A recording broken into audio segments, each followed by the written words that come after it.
galima bandyti, o kas ten gausis, žinai, tai čia reikia aktorystės meno, kad gerai, žinai, ten suvaidinti. Kitos yra rožių trąšos.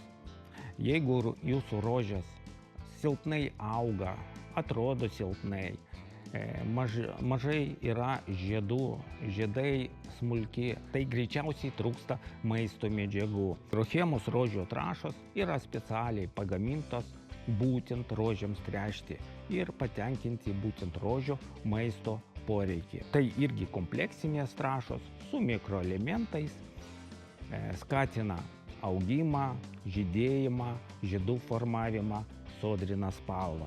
Naudojam mes kas 15 dienų patartina laistyti, o norma 150-200 ml 10 litrų vandens ir šlaistant į 1 kvadratinį metrą 3-5 litrus vandens.